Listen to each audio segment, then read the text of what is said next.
Welcome everyone to today's webinar with my friend and fundraising guru, David Schwab. David, how are you doing today? Good, Justin. Happy to be here. Thanks for having me. Absolutely.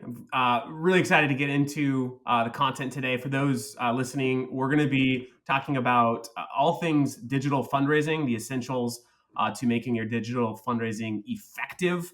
I think when we think about this concept, we there's many different moving parts, and we're going to talk about all those different parts. You think about a good fundraising operation; it's the people behind it, the processes behind it, and the technology behind it, right? And today we're going to kind of talk about all of those different things and how together it can produce some really great outcomes. So, David, for those tuning in and wondering who is DickersonBakker, maybe you could tell us a little bit about yourself, your background, and your agency, DickersonBakker.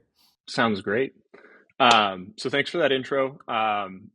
So my background, I have been in the fundraising space for well over a decade now. I actually started my career at a direct response fundraising agency called Russ Reed. Russ Reed doesn't exist anymore, but all of those practical standards are what I've carried through my career. But that was direct mail 15 years ago. That was not the future of fundraising. So I said, hey, I love this space. I love this sector. But direct mail is not the future of what we're doing here. So I pivoted early in my career to go into the digital space to understand first what's happening in the commercial world, and then bring that back to the social impact sector. What I care deeply about is bringing tools, resources, and strategies that commercial companies are taking advantage of to make a bunch more money than they should be, and bringing them to the social impact sector. So people solving the world's biggest problems are equipped to do it more efficiently, more effectively, and more sanely. So that's what I do. A big part of what I do is technology consulting. I believe good platforms equip good people to do good work. I don't think technology is the solution to problems. I think technology is the accelerator of problems, right? So you either have good technology and it accelerates good solutions, or you have bad technology and it accelerates pain points. So that's a little bit about my background, my focus. DickersonBakker as a whole is a nonprofit resourcing agency. It's a bit of a unique way to look at what we do, but we do three things really. We help nonprofits drive really good strategy at the organizational level. So leadership strategy, business strategy, fundraising strategy, comprehensive program strategy. We help provide really top tier talent. So we have a staffing vertical, executive directors, CEOs, presidents, directors of development, the executive level leadership that is essential for nonprofits to have good effective leadership and good effective teams. And then we have a very important piece to any fundraising program or any nonprofit program is fundraising, right? We have a fundraising agency within that. So all areas of raising funds, capital campaigns, major gift fundraising, grant writing proposals, and then mass market fundraising. That's where I sit, right? Mostly is my work is in the mass market fundraising on the digital side. But then we also have, we have a full service direct response agency. Awesome. So it sounds like just a couple things, just a few things that you guys focus on over there. Yes. For today's conversation, for those listening, we'll be focusing on sort of the mass marketing fundraising that we'll be covering here, and I'm excited to get into some of the meat of this conversation because we're going to be looking at real examples and around performance and how technology and strategy has driven some outsized returns for some of your clients, some of our mutual clients, and so I'm excited to kind of get into that. Maybe just to kind of start off the conversation at a high level for organizations that have experiencing fundraising but really are looking to modernize sort of the process. Where can they get started? What's the best tactics or advice that you would have for organizations who already have that like fundraising muscle but are just looking to really level up or modernize their approach? I think there's two ways to look at this. There's a very tactical way, but then there's a philosophical way. I like to start there, and it starts by looking intentionally inward, right? What is your organization good at, right? Where is your support coming from today? Have you maximized the resource from that support vertical, right? And then, are you ready to expand? right? Are you a founder looking to hire your first person, or are you a 100-year-old organization with 1,000 employees, right? What does the next thing mean? I also like to challenge organizations to very clearly articulate what growth is, right? Are you looking to go from bootstrapped, self-funded to your first 100 donors? Or are you looking to go from like break that $1 million mark or that $10 million mark or that $100 million mark? Like there's very different things that go with all of those stages, and all of those stages are very valid growth stages, right? And important parts of growing your organization. So I always start there, right? Define what success is, very clearly articulate it, and if you can, put it into a sentence, right?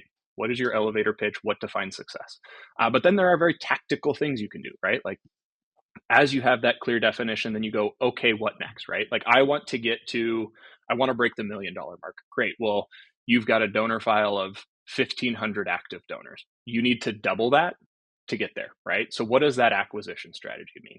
Or you've got 50,000 active donors and you're trying to increase your average gift 10%, right? Those strategies look very different, but they're both compounding growth efforts, right? So that's where I would start. But specifically as we think about like, okay, let's just for the sake of conversation, assume we're established, we've got our feet underneath us, and we really want to do digital fundraising well, right? Just kind of transition point for us here, focus on kind of the topic at hand. And what I'm okay at is I always say start with the foundation, right?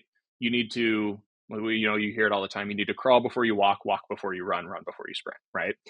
I like to look at it like, is your infrastructure ready to support an investment in digital fundraising, right? That's number one, right? Do you even have all of the right platforms you need? Do you have a CRM? Do you have an email platform? Do you have a website that can support traffic? Do you have a marketing automation platform if you're ready to do things like that? Do you have all the tools in place you need? And then do you have the right tools in place, right? Those are a 1 and 2 conversation. A lot of the times we see, an organization has got something in place, but that something was good 4, 5, 6 years ago and hasn't been touched since, right? So if you invest in your fundamental, your foundational equipment, right? Systems, processes, procedures, platforms, you're going to be set up for success as you implement some of these strategies we're going to talk about during the rest of this call. Very cool. Well, let's actually take a look at some of this data. We know that there's a lot of stats and metrics and insights into what make digital fundraising work for nonprofits. And I believe you have some like really interesting data around some of that, and how that translates to real life examples. So maybe you could spend a few minutes sharing some of that data with us and the insights you've gleaned from this. Absolutely. So before I pull anything up, just set up what we're going to look at. There are so many ways to slice this, but I always come back to like fundamentally, what is digital fundraising, right? And what is its equivalent in the commercial sector, and it's e-commerce, right? So our goal is to motivate someone to click on something, go to a website, and make a gift. The equivalent of that is, click on an ad, see a product, take it to a cart, check out. So when we think about that most fundamental action of digital fundraising, right, there's so much more that goes into it, and we're glossing over so much of that. But like fundamentally, that's what digital fundraising is, right? Motivate an action, make it real simple to take that action. So we ask a few things in there, right? Do we have all the systems in place to do that? Do we have a website? Do we have a fundraising platform? Do we have all of these things to facilitate that? Great. Let's assume for the sake of argument, yes, we do. Okay, then we ask, how good is that infrastructure?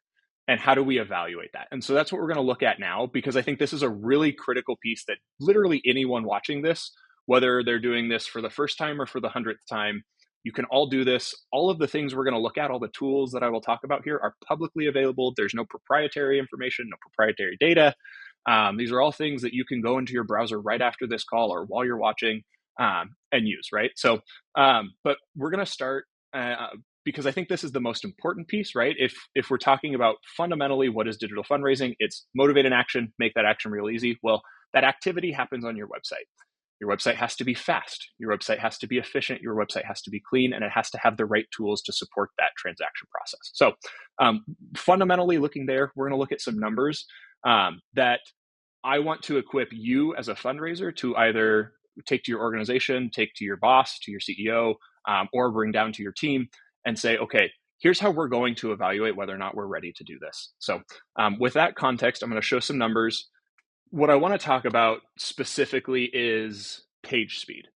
This seems like a very fundamental, very, very granular thing, but it has a ton of importance. If you've been in the e-commerce or digital fundraising space for any amount of time, you've heard about a study from Walmart a few years ago, or several years ago now, where they looked at page load speed versus conversion rate of their checkout platform. And what they found is the faster their page loads, the more people bought stuff, right? So fundamentally, what are we doing in digital fundraising? We want to get people to a website, give them a gift. So applying that logic here, the faster our pages load, the faster our donation pages load, the more people are going to make a gift to our organization. So fundamentally, how do we evaluate, are we ready to do this? So I pulled this data. I think this is really, really, really interesting just to give a framework of like, what is good, right? You need to have a fast page. That's a very ethereal thing to say, but what is good? And so I pulled this study from Cloudflare. I think this is really interesting. I think it's a little more aggressive than I would normally look at. But these are, aggregate over the course of over the scope of the study. If you don't know what Cloudflare is a website hosting company. So if you have a WordPress website, there's probably a 95% chance it's hosted through Cloudflare. Their whole mission is to be the fastest, most efficient website host. So you can support quick pages, particularly in the e-commerce space. So this data is very, very, very applicable to what we're looking. And so what they said is over the scope of all of the Cloudflare accounts that we have, looking specifically at conversion pages, what is the conversion rate based on the page load time? And so you can see this progression. Anything under 3 seconds had about a 2% conversion rate. In between that 3 and 4 second load time had 1.5%. Over 4 seconds had 1%. 5+ seconds had less than 6% or 0.6% conversion rate. So these numbers aren't going to apply one-to-one to you. But what you do need to take away here is the longer it takes for your donation page to load, the less number of people are going to stick around to make a gift, right? So then if we think, what do we really want to target as a good fundamental donation page in our sector? I like to look anywhere between 3 to 6 seconds. We do have a lot of positive credibility in our sector, so people will be a little bit more patient because they've already clicked on something that says give now. So they've already made an intent to make a donation to get to a page that is a giving page 99% of the time. So we have a little bit of a leverage in that 3 to 6 second window, where this is where the sweet spot is. I've linked to a couple studies here. HubSpot says your website needs to be interactive between 5 and 6 seconds to be considered standard or best in class. And then Google says you have about a 30% increase in bounce rate as pages load from 1 to 3 seconds. So that extrapolates along, right? So obviously your page is not going to load in 1 second, but if we go from 3 to 6, you're going to have a 10 to 15% increase in bounce rate. From 6 to 10, another increase in bounce rate. And bounce rate being people who click on an action, wait, page doesn't load, and leave. So if you have 100 people come to your website and 70% bounce rate, that means of those 100 people who come to your site, 70 left without being able to take an action. So just quantifying some of that. So this is really all just to give you some ground level information. If we have time at the end, I will drop some links to a couple of resources that will allow you to actually technically evaluate your donation pages and see how fast they are from some of the different platforms and algorithms that provide that. Again, those are publicly available resources. I'll leave for you all to do this. So when rubber hits the road, what does this mean? So you're like, okay, we understand the foundation, but what do we actually do with this? So this is where I want to go and apply this. So using some of those Cloudflare numbers from the first, just for sake of conversation, if we say 3 seconds is optimal load time, and that gives us about a 2% conversion rate, and you evaluate your website, and so you have a 5 to 6 second load time, that means your conversion rate is going to hover around 1%, right? What does that tactically mean? you're working 2 times harder than you should be to make that same gift. Now let's extrapolate it, because most donation pages I see sit in the 10 to 15 second window for load time.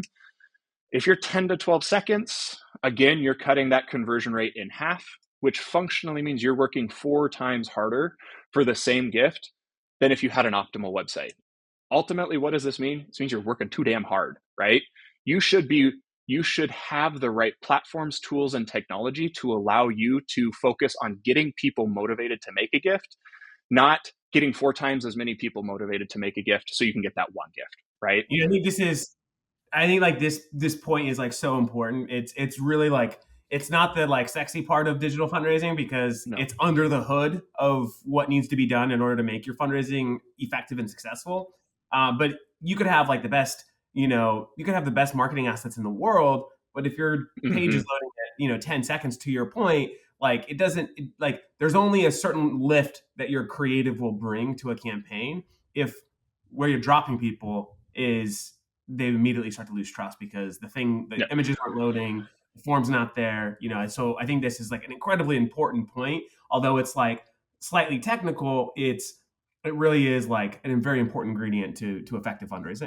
So you're 100% spot on, Justin. And I actually have a couple samples here to show just data sets. So this is a very granular view, but I wanted to talk about good technology and show you all what difference that makes. So we'll look at some of the campaigns behind these numbers, but these are organizations that I work with.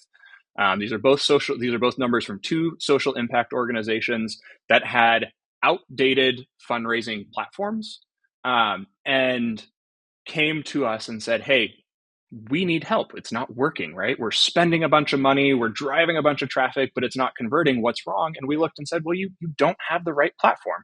And we said, hey, you know what? We're going to bring you to our partner platform, Funraise. We know, we trust, and we can rely on that platform to provide you the infrastructure so you can focus on exactly what you're saying, Justin. Tell the message that matters and get people motivated to give. And I just really want, like, if you take nothing away from this, good technology makes a huge difference. So the numbers here, this is an organization that we've been working with for over 2 years now. What I don't have is any data from before, because their platforms were so old, they actually couldn't report on their performance. So these are numbers. This first bar here is the advertising performance. So advertising is notoriously hard to convert. So I pulled this as like the lowest possible performance level. These are performance numbers from within the first 3 weeks after implementing Funraise. I don't have numbers before, like I said. I can speak to those, so I'll drop those here. So before, conversion rate was under 0.25%, cost per gift was over $600, and return on investment was 0.06. So within 3 weeks of switching platforms, their exact same program increased conversion rate 4 times, cut the cost per donation by 50%, and increased their return on investment. That's what ROAS is, return on investment, tenfold. That was within 3 weeks of switching platforms. You cannot do that with any strategy, marketing effort, anything. That is fundamentally a technology change. And then you can see that next line item down, this is that performance extrapolated over the course of a year. All right. So the second full year of being on Funraise, you can see continued increase in conversion rate performance, continued decrease in cost per gift, and continued increase in return on investment. Good technology means more money for your organization. And that's what these slides say. This other chart, I want to talk real quick. You can see the almost immediate impact of technology change, right? So this is the organization's last month with digital advertising on their old platform. This is the organization's first month with Funraise. This is the organization's second month with Funraise. You cannot functionally cause that level of performance increase without having the right technology in place. So that's what I wanted to show here. What do you think about? I mean, because it's like almost a 3x lift in like that first month, and then almost another like a 2x sort of lift. What would you say about the technology that helped improve the conversion rate? Aside from, I mean, obviously we know that like fundraise forms, like they load very quickly. I think one of the benefits of like fundraise giving forms is even if your site is loading slow, our forms will load before your site. Mhm. I think that's like there's an element there. But any other insights you would pull from sort of like what about the technology helped drive stronger conversion? I mean, a big part specifically in these cases was modernization, right? So page load, speed, quality, experience, all of that. But let's say you're going from one modern platform to another. There's a lot of it is flexibility and usability, right? That's what I think is unique with Fundraise too. Is there's so many different ways to build that final conversion experience. You can build a wholly complete microsite within Fundraise, or you can build a really awesome page on your own website and embed forms throughout or use contextual giving. And then there are tools built into that, even the nuance of the giving process, right? Like I'm going to give a $15 gift and then I get a recurring gift upsell. Um, Instead of giving my $15 gift, I'm asked to give $5 a month over the course of the year. You just turn that $15 gift into a $60 gift, right? Things like that are what make such a fundamental difference with good platforms like Fundraise. Got it. That makes total sense. So now that we've got a good baseline understanding of what systems we should have in place, and what types of things we should focus on like early on as we're laying the groundwork to a great digital fundraising arm. As an organization wants to level up, like what's the next practical step? Is it to distribute all their content across TikTok, or where else should an organization think about launching their digital fundraising capabilities? Awesome question, by the way. I think it's so easy for us to go, okay, I got my stuff in place now. I'm gonna do it all, right? I know exactly what I need to do. But um, what I find is so important, and this is such an overused term, but it's being data informed. A lot of people call it data backed or data driven, or I call it data informed, right? There's an art to fundraising that we have numbers to support, but there's just a nuance and art that we learn over the course of time, and being in and hearing the stories and hearing the messages, both from our donors and our investors, but also from the people that we serve and help, right? There's an art to it. So I call it being data informed. But what's really important is just figuring out where your support is coming from today. So with a platform like Funraise, you heard me talk about it. I had a partner, a ministry partner that I worked with. Their platform was so old they couldn't even get information out to be data informed. All they knew was we're able to process gifts online. Where you fast forward to like what is modern, what does like a platform like Fundraise allow you to do? You can see super granularly without really any effort where your gifts are coming from. So I'm going to pull up just a chart from within using Fundraise Intelligence. I absolutely, as a digital fundraiser, I love the ability to see high level, but then also dig real deep, right? Of what's happening for your organization. So what we're going to look at right now is it's just a very simple report to put together. But we said, show me where our revenue is coming from by channel, right? So this way we know, you start to understand what is working for us today, and does that match with what I think it should be, right? If I looked at something like this, and now there's a ton of different things in here and there's a bunch of information to go through. That's not the point of this slide. It's literally just to be able to look and go, okay, I can see off the cuff, I'm making 53% of my website, 53% of my revenue last month came from something on my website. Now there's ways to get in deeper in this, right? That we're not looking at in this view. But this just tells us generally, okay, my website's 53% of my revenue. Google ads are another 20%, right? But if I'm investing 85% of my effort in running social ads and I don't even have recognizable revenue in the last month from a social ad, I might be putting my energy in the wrong place. What can I do to make my website better? Or how can I double down on Google Ads? Or what is the thing on my website working, right? This gives you the ability to start asking those really important questions of where to put your critical and vital energy, right? And then as you get more mature in this, is you can start actually feeding that information in, right? Like I know I'm running this campaign and I know what I can look for and where to look for it now. So I'm going to start intentionally telling at a more granular level, right? So this is very simple, right? We're saying, okay, website, Google Ads, Marketing Cloud, whatever, right?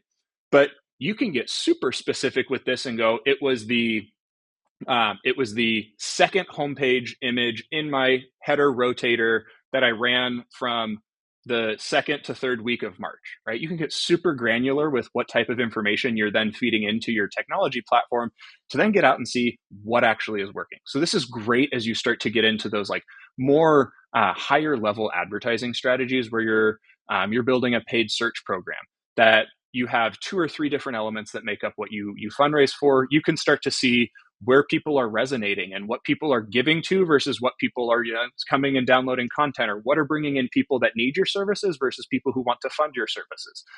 Then you can start taking that and extrapolating it and going, okay, if someone clicks on this ad from this content and does this action, then they care about this thing, and I'm going to bring them into this system and start building content and building marketing and building fundraising materials around this, because I know that I have this cohort who cares deeply about this, and then this cohort who cares deeply about what I do here. And I'm probably not going to, if I do, if I'm a food bank, but also we have, or a great one is homeless shelters, right? They have food pantries, they shelter people, but they also have other like support services. I may not tell the person who cares deeply about food insecurity what I'm doing on the recovery or addiction rehab, right? And I may not cross pollinate, or I may intentionally weave those into those audiences. But all of that comes by being data informed, and you have to have the right technology to be able to do that type of data informed activity. Yeah, this is something that I'm really excited about. Actually, a new feature coming out here really soon on Funraise, which will be like an affinity indicator. So as you're thinking about segmenting your audience for particular campaigns, or as you think about like leveling up with donors and like their gift capacity, affinity is something that's highly important, because just because someone gave a donation doesn't necessarily mean it's like their main thing, right? That they're supporting. Understanding someone's affinity to give to your type of cause is incredibly important for your capabilities. I think another interesting thing on the reporting side of your audience that you were showing here is like like you have, all right, well, here are all the different channels that are driving like revenue today. I think as a fundraiser, what's really important is also to like play that out over time and say, well, what's like the lifetime value of the donors from these channels? Because you might find some like hidden gems in that, right? Like for instance, like you might find that you're acquiring more donors through paid search, but those are also like your biggest leaky bucket. Like you're having the retention issues. And so you look at the lifetime value of it, they may not be as profitable of a channel as I don't know, like one of the other segments that you have on that list. And so I think it's important to really follow the data as well over time to extrapolate sort of the lifetime value of these channels as it relates to your digital fundraising programs. Yeah, I completely agree. And I think philosophically, right, it comes back to like, we have to be super curious, right? We have to be curious about how people are finding us. What are they doing once they find us? What do they care about? If we as fundraisers can start to ask really good questions, and then we have platforms like Funraise to give us the information to answer those questions, we start to get really, really, really powerful as fundraisers, and able to help our organizations grow in a way that means we're creating more support and more funding and more value for our mission. And that ultimately is what we're here to do, right? We're not here to be really good marketers. We're not here to be really granular with data. We're here to fund the mission of our organization so that we can go change lives. And that's ultimately what starting there and having good data and being curious, it allows us to do that. Yeah, so good, so good. Okay, let's dive into, I think, what's one of your favorite topics, David: surround sound fundraising. So how do you build an integrated system that addresses the full breadth of the nonprofit fundraising cycle? Would love to dig into this topic with you, because I know it's one you're passionate about. Yeah, I love this topic. Surround sound fundraising, just to quantify that, it's called many different things: surround sound fundraising, omni-channel marketing, integrated marketing. I just call it good marketing, right? It's the practice of thinking about how your donors, constituents, supporters, prospects can and will engage with you, and what that feels like where they're engaging with you, and then showing up authentically to those channels, right? It comes down to what is what is marketing, right? Getting philosophical here is what is marketing? Marketing is telling the right message to the right person at the right time when they're ready to engage. How do you do that? Well, you do that by showing up when, where, and how they want to engage with you. But you don't do it by a happy accident, right? This isn't Bob Ross marketing. This is really good surround sound fundraising. And what does that look like? It looks like breaking down the silos in your organization, right? So many organizations I work with have a direct mail team and a digital team and an offline or a major gift team, and then they have someone who's responsible for recurring giving, and it isn't until, and then they have someone responsible for programs and working with their, working the people they actually serve, and it isn't until you as a consultant, right, or me as a consultant gets in a room and says, hey, I need all of these people to sit at this table and tell me what's going on, that they all go, oh, you're doing that, but we're doing that over here, and we're doing that over here. So it really comes down to telling a unified message, particularly important in the fundraising space, telling a unified message to anyone who's in your pipeline, either as a prospective donor or someone who is a donor today, and you're trying to get that next gift. That next gift made is building that. And it literally is what it's called, surround sound messaging, right? So wherever they engage, whether they're opening a letter in their mailbox, they're driving down the road and see a billboard, they turn on their TV and are watching, streaming on YouTube TV, and they see a commercial, or while they're watching and seeing that commercial, they're scrolling on their phone and see the same message on social media, or they go to your website and see something that relates back to it. It's building that echo chamber of messaging that compounds and builds support. Why is it so important? If you've been in marketing at all, you've heard the rule of 7, right? You need seven impressions before someone's able to make a buying decision. That's old school. Now it's, we've compounded that because of digital channels. So really, it's the rule of 20 plus messages, right? You need 20 plus impressions before someone even recognizes your brand. So how do you do that without breaking the bank? That's where digital comes in. So I'm actually going to show a couple examples of some of my favorite campaigns that I've done recently. These are, from the 2 organizations we looked at from before, from numbers. These are some of their campaigns. The first one I'm going to show you is a Giving Tuesday campaign we built out last year. So last Giving Tuesday 2024, just set up the as we're getting ready to look at this creative setup. What we did is we knew going in that this organization had a really, really, really, really successful 2023, and we're like, okay, if we can meet what we did last year, that's going to be a win in 2024. We built this whole campaign, and we actually were able to go on and not only beat the fundraising goal, but almost 2x the goal. And the goal was to meet what we did in 2023, which was a record-breaking year. So we almost doubled what we did the year prior. And a lot of that was, we'd been doing surround sound fundraising with them, but the critical missing piece was we didn't have the great place to send audiences who were ready to give, right? So you can see a couple sample pieces of creative from this campaign. We had ads running through programmatic media. That means if you're on your computer or on your phone looking at a website, reading a blog, and you see a pop-up or an ad there, you've got ads there. We had social media advertising running. This is a sample of a website asset we had, and then a sample of an email that went to donors and constituents, right? So you can see how we're translating this message, the theme of the campaign, wherever someone's giving. Now, what I don't have samples of here is the actual physical component of this, the direct mail piece, and any of the out-of-home stuff that was added, or organic social. But you can see how when you tell a message where someone is and you build that messaging from start to finish, and you create it unique to how that person engages with you, it motivates that action. So, but then, ultimately important, we don't just want to have a good message and get it in front of someone. We want to motivate an action. So what we were able to do with Fundraise that we couldn't do before is build a really dynamic fundraising environment. So all of those ads, all of those emails, everything landed on this donation page, right? So this is a page that we built in Fundraise. For all intents and purposes, it's a relatively simple page, but it worked really, really well. We were able to use some very fundamental tactics like a campaign thermometer. You can see this campaign did almost 2x what our fundraising goal was, and our fundraising goal was already increased over the previous year's performance. So as you get into this, you're like, okay, I'm ready to make my gift. I see that same imagery, that same messaging. I know I'm in the right place. I know I'm ready to make a gift. And then where some of the back end stuff that we were talking about before, Justin, comes into play. What's interesting too here is okay, I'm going to make my gift and I'm going to give $45 now.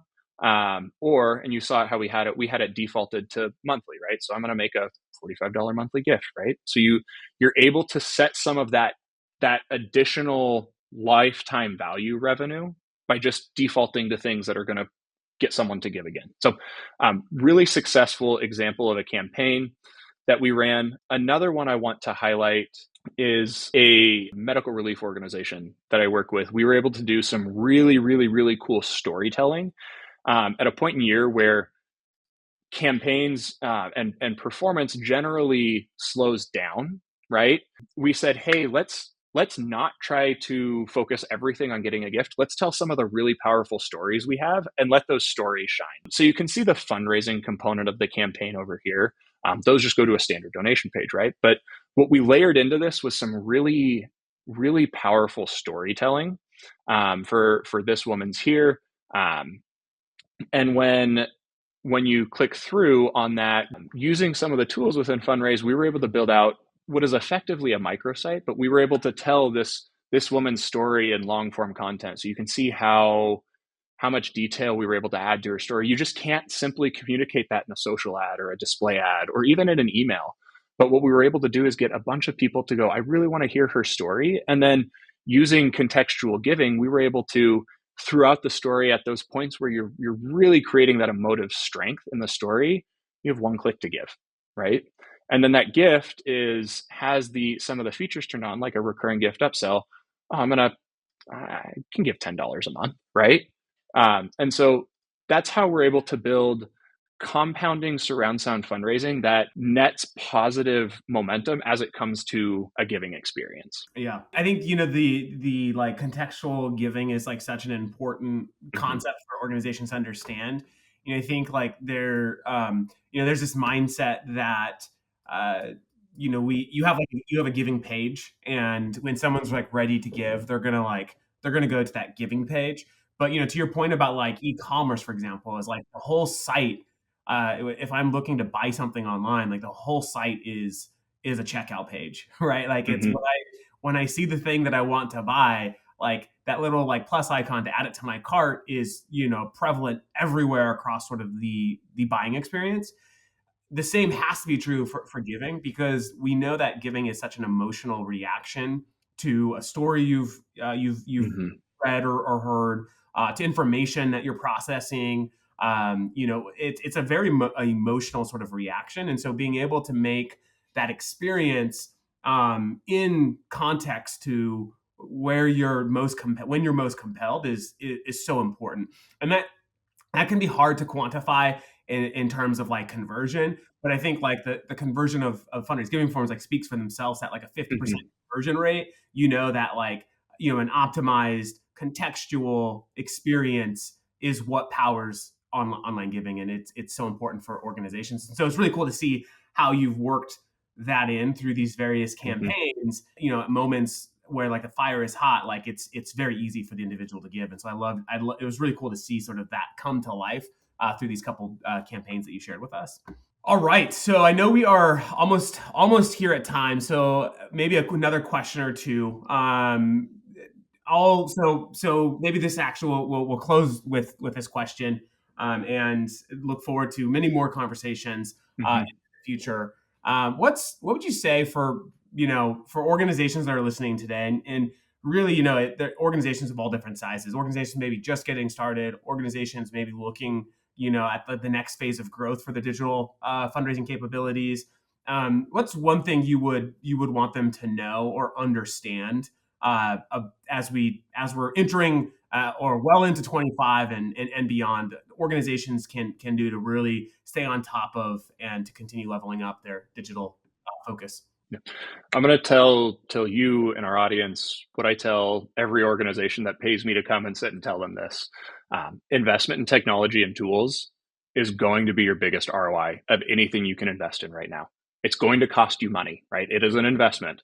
But I literally sat with an organization 2 weeks ago and I said, look, I can't in good conscience spend your advertising dollars to send your traffic to this page because it's going to cost you 10 times more than if you take this same cost for a month worth of advertising and use it to rebuild your website and get the right fundraising platform.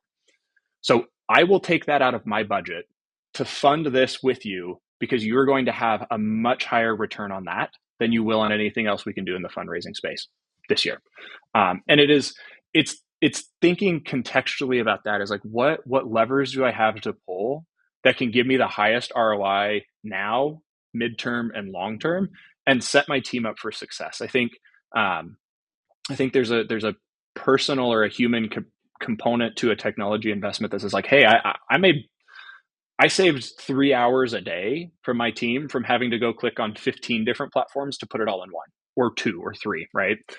But then I think, let's assume, okay, we've made our technology investment. We're really ready to step into this. It's being data informed, right? You have the right platforms that gives you information.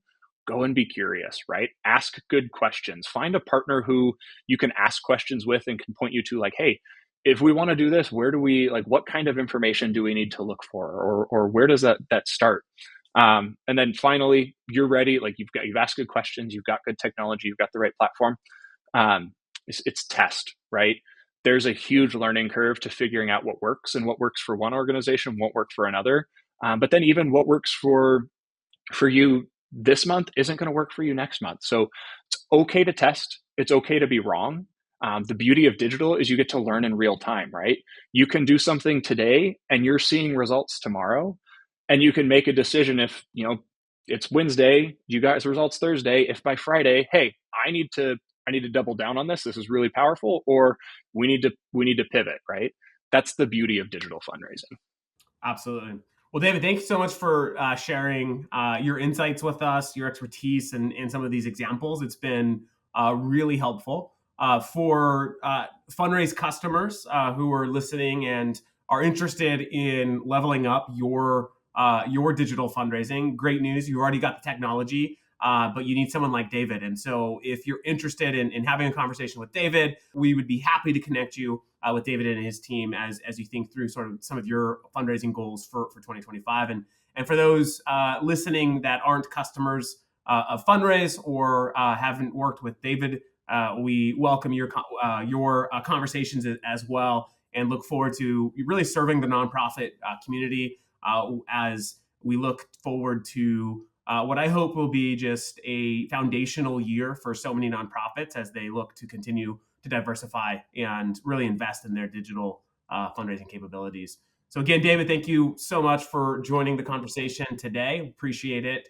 and look forward to seeing all of the success you achieve here in 2025 with your clients. Before we go, Justin, can we do something just for your audience, for those folks who stuck through to the end here? Yes. At DickersonBakker, we do fundraising readiness audits. We typically, those are run between $5,000 to $10,000 packages. I just want to give those to anyone who's made it here. So anyone watching now, we'll give Justin a link. We'll give the Fundraise team a link. If you use that and you sign up for one of our audits, we're just gonna give those to you. Our mission is to help nonprofits do more good.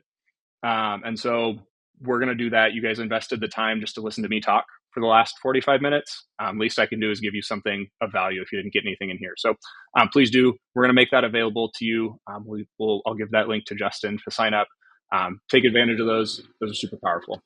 Awesome. Well, thank you for offering that. I wasn't aware you're going to do that, and so that's super cool. And I've seen the work you've done on these audits in the past, and so this is a great resource to organizations really looking to level up. So thank you for offering that, David. Absolutely. Thank you for the time today. I hope everyone enjoyed this. We're here to help if we can. Awesome. Thanks, everyone. Have a great day.